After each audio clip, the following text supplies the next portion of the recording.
Namaskar, this is Nirja, and you are listening to Travel World Online.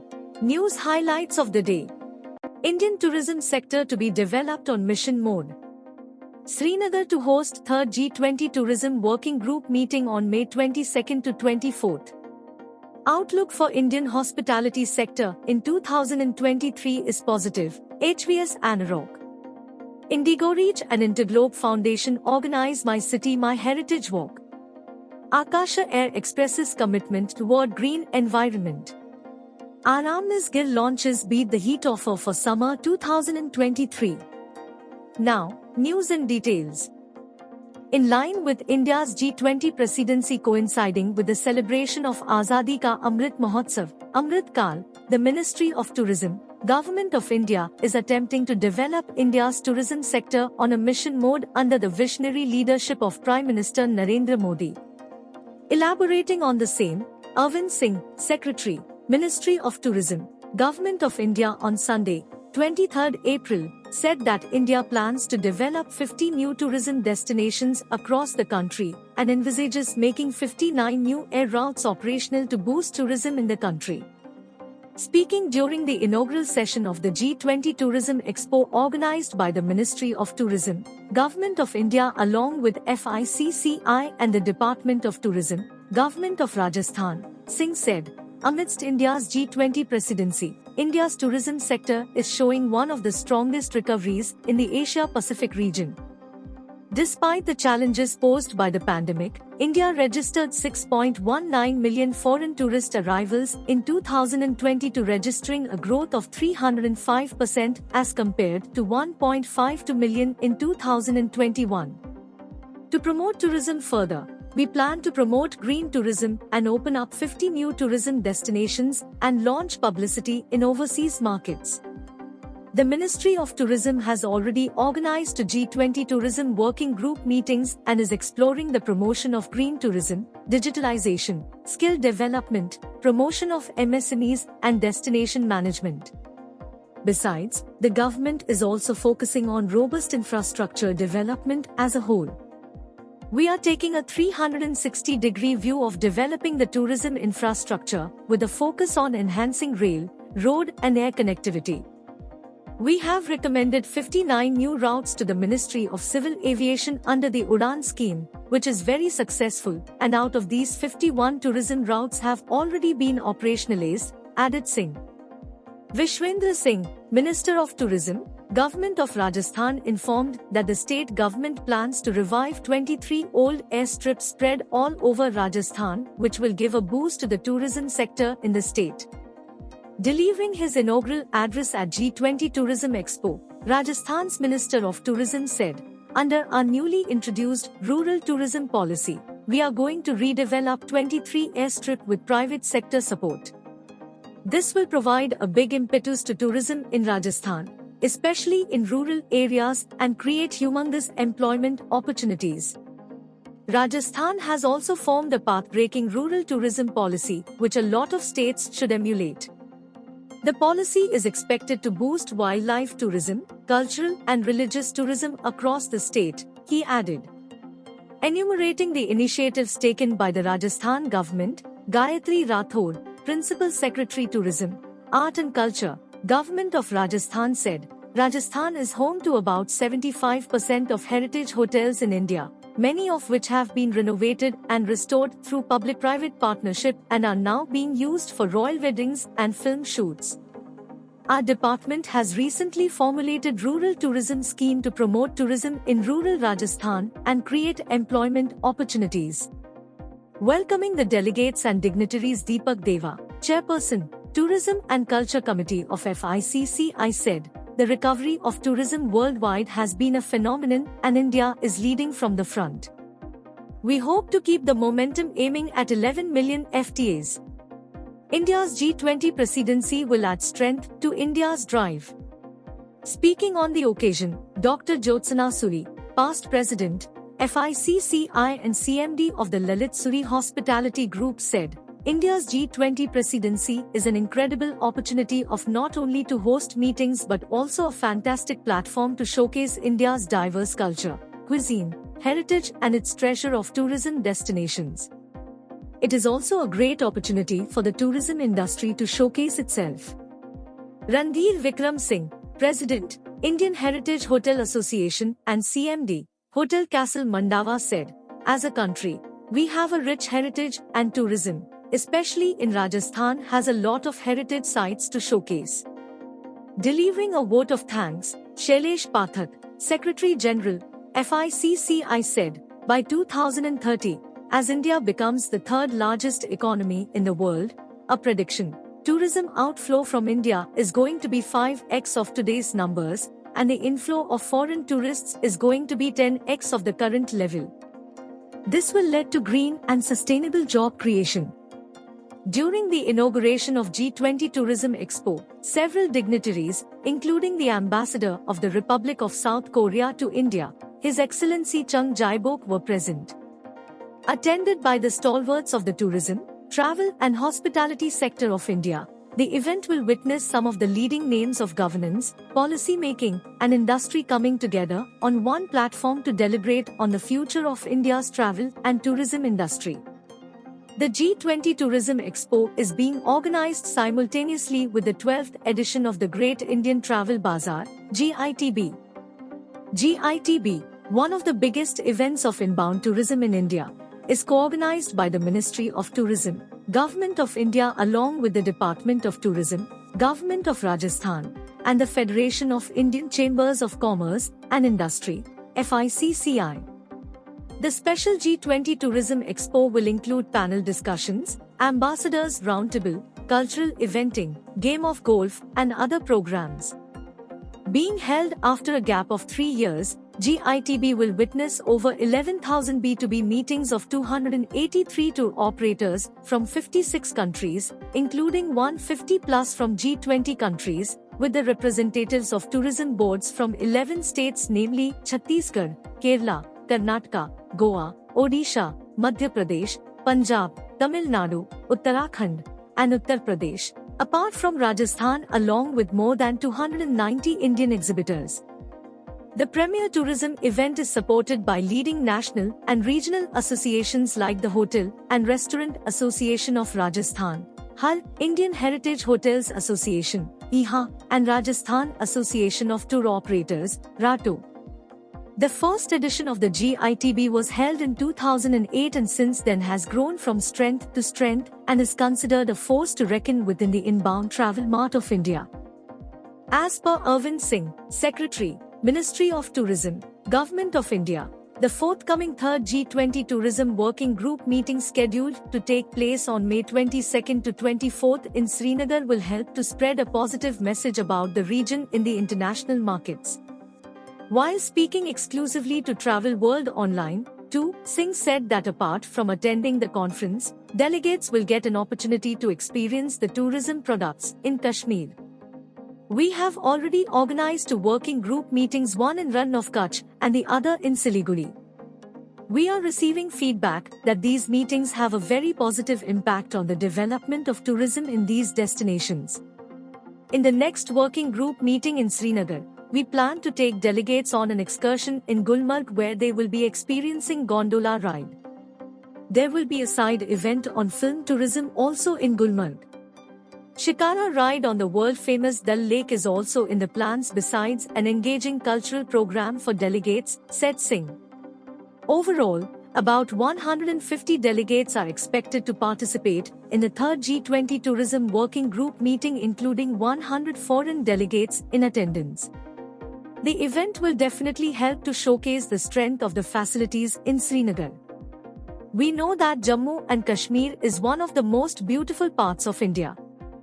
So, the visiting delegates will act to spread a positive message about the region in their respective countries. Overall, we expect a great event in Srinagar as the local authorities have been very supportive, concluded Singh. The outlook for the Indian hospitality industry remains positive as per the latest report by HVS Anarock. Domestic demand will continue to be strong and international travel is also expected to pick up, despite the looming threat of a recession in the US and Europe, growing global geopolitical issues, and an increase in COVID cases in some countries. In addition, the G20 presidency of India and the fact that India is hosting a number of international events, including the ICC Men's World Cup and the likes of the Dior Global event in Mumbai, will increase demand for hotels in the cities where these events will take place. The Indian government's renewed emphasis on the expansion of the tourism industry is expected to contribute $250 billion to the country's GDP by 2030. The government also intends to release the National Tourism Policy soon to promote sustainable and inclusive tourism growth in the country. The hotel sector should develop strategies to take advantage of the short and long-term opportunities that are emerging as the Indian tourism industry gains momentum. Travelers today are seeking a holistic travel experience, inclining more towards environmentally friendly options to travel. In this regard, Akasa Air is proud to be the greenest airline with the youngest fleet in global aviation. Sustainability is at the core of Akasa Air's values, and the airline demonstrates its commitment to preserving our environment in every way possible: aircraft, products and services, in flight, on ground, office premises, and in its engagement with partners. IndiGoReach, the CSR arm of IndiGo and InterGlobe Foundation, IGF, the philanthropic arm of InterGlobe Enterprises, organized a heritage walk on 23 April 2023 in Shillong, Meghalaya. The walk is part of the My City My Heritage campaign, which aims to raise awareness about the value and importance of heritage and culture in India. The objective is to set the tone for conversations and partnerships around the preservation of both tangible and intangible heritage. My City My Heritage campaign kicked off November 2022 in Delhi, followed by heritage walks in Prayagraj and Bhubaneswar. The walk, conducted in India's rock music capital, Shillong, was led by Mary Therese Kurkalang and accompanied by Anis Alanti Noronha, IndiGo senior leadership, staff members, members of the local community and government officials. The walk explored iconic landmarks such as Dillon's Cafe, St. Edmund's Church, Laitumakra Market, Don Bosco Square, the Catholic Cathedral, Ward's Lake, and concluded at Pinewood Hotel. Speaking at the occasion, Peter Elbers, Chief Executive Officer, IndiGo, said, "Shillong is a major tourist attraction and has carved a niche with its distinct culture and scenic beauty. We are proud to connect Shillong with the rest of the country and overseas with 18 weekly flights. This heritage walk is an extension of our love for Shillong's rich heritage and is a small effort towards helping in its preservation. Our unparalleled route network in India connects people and places, and we will continue to demonstrate our commitment to responsible practices and giving back to the community we serve, all while enhancing accessibility to these architectural marvels." Rohini Bhatia, Chairperson, InterGlobe Foundation, said, "InterGlobe Foundation is proud to be part of the My City My Heritage campaign and showcase the unique character of Shillong. Known for its rich legacy, captivating architecture, and diverse art forms, the city is a treasure trove of historical landmarks waiting to be discovered." The campaign aims to raise awareness about the importance of cultural preservation and promote sustainable tourism. InterGlobe Foundation is committed to fostering sustainable livelihoods, conserving the environment, and preserving the cultural heritage of our nation for future generations. The My City My Heritage campaign has its roots in a partnership between InterGlobe Foundation and Sahapedia.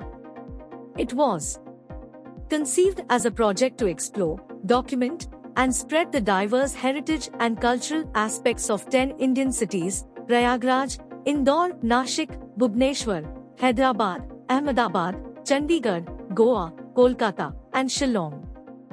More than 200 cultural points of interest were identified as part of this project, and the material developed, including cultural mapping articles, self-guided trails, listicles, museum mapping, cultural calendars, photography, etc., has been captured in the form of city booklets, which are now available to the public in both print and digital formats. InterGlobe Foundation and IndiGoReach have individually taken forward various projects for promoting heritage conservation and preservation in India. Some of the major projects of InterGlobe Foundation include the conservation and cultural revival of Abdul Rahim Khanai Khanan's mausoleum in Delhi, and the restoration of the stepwell Indra Kund in Delwara, Rajasthan. Recently, IndiGoReach Foundation also launched the InterGlobe Heritage Fellowships to engage a cross-section of the public in documenting and researching the cultural heritage of India and help increase its awareness.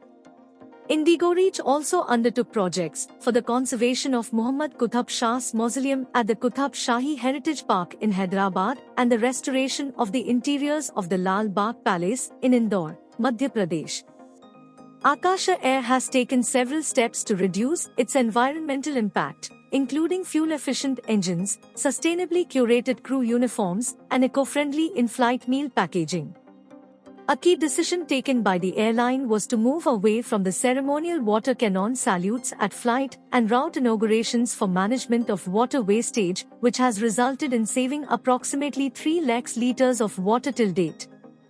The brand new 737 MAX airplane fleet supports Akasa Air's mission to become an environmentally progressive company with the youngest and greenest fleet in the Indian skies. Powered by CFM International LEAP 1B engines and incorporating advanced technology winglets, the 737 MAX offers excellent economics, reducing fuel use and emissions by 20% compared to the airplanes it replaces. Moreover, the Boeing 737 is a quieter aircraft, creating a 50% smaller noise footprint and offering 20% lower airframe maintenance costs. Akasa Air firmly embraces recycling techniques, and this was a key consideration while designing their uniforms. The trousers and jacket fabric of the airline's crew uniform is specially developed for Akasa using recycled LED polyester fabric which is made from PET bottle plastic salvaged from marine waste. Moreover, no plastic has been used in the manufacturing of crew shoes. Instead, the shoe sole is made from recycled LED rubber. Packaging for all perishable meals is 100% recyclable and made from paper which is ethically sourced from sustainably grown crops. All packaging is manufactured without any bleach or other optical brightening agents, OBA, chemicals. The wooden cutlery on board is also biodegradable. Moreover, passengers can pre-book their meals before flying with Cafe Akasa to avoid any wastage. With respect to sustainable waste disposal methods, since its inception Akasa Air have been industry-leading in instituting best practices in waste management across operations with the usage of biodegradable bags and waste management products. All offices, stations and training centers are administratively guided by sustainable processes such as cutting down paper and single-use plastic, using LED lighting and using reusable products in common areas such as pantries. Akasa Air is committed to its agenda of being the most environmentally progressive airline and shall continue to introduce many more initiatives to continue making strides in this mission. Aramness Gir, the remarkable safari lodge on the edge of Gir National Park, has announced its Beat the Heat offer for the upcoming summer season. The property features spacious koti and family koti accommodations, each with a private pool and butler service. Guests can enjoy a range of activities, including wildlife safaris, spa treatments, and yoga classes. A stay at Aramness Gir is like wading into the waters of the Gujarat culture. It's authentic India in every way, said Parikshit Rathore, the lodge manager, Aramness Gir.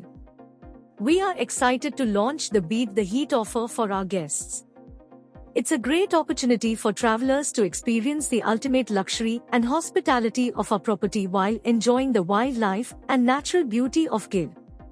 Our spacious koti and family kotis are perfect for families, couples, or groups of friends looking to get away from the hustle and bustle of the city.